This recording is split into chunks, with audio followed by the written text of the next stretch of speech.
Hello guys, we are back with our next lecture. In this lecture, let us go through the next topic that is inverse of a function, guys. Okay, so this topic I'm just going through an introduction only, guys, because only once I think once or twice they have asked a question from this, and most of the time you can directly solve it with the help of options, guys, and substitution method rather than following the lengthy methods. Okay, yes. So let us start. Even in this lecture also I'll be showing you how you can solve it by using the options. Okay, yes. Okay, so inverse of a function. In mathematics, an inverse function or an anti-function is a function that reverses another function. Okay, so basically assume that there is a particular function f which is a mapping from x to y. So what does f inverse map, guys? That is nothing but f inverse will be mapping from y to x. So that is nothing but an inverse function, right? Yes. Okay, so let me take a piece of paper and let us start analyzing the question, guys. Okay, so the first thing that you should understand with respect to this inverse functions is assume that for substituting some value of x, some value, you are going to get x as a result. Okay, and if you do inverse of a function, so function of inverse of x, you will get x, and inverse of the original value, you will also get x. So this is the standard two-step method.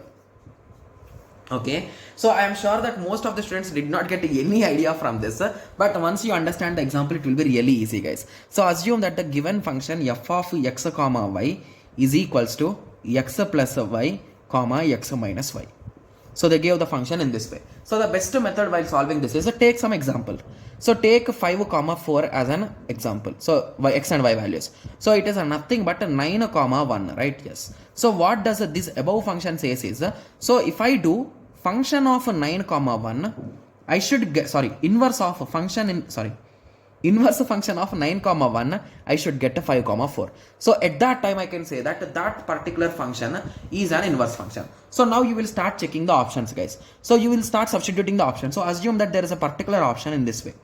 This is a PYQP, guys. Anyway, while solving PYQP you will understand it. So assume that there is an option in this way, x minus y divided by 2. So if you try substituting in this, so it is a 9 comma 1, which is a 9 plus a 1 by 2, which is a 5, and 9 minus 1 by 2, which is a 4. So that's what we got, right? Yes. So hence you can say that this is the inverse function for this function.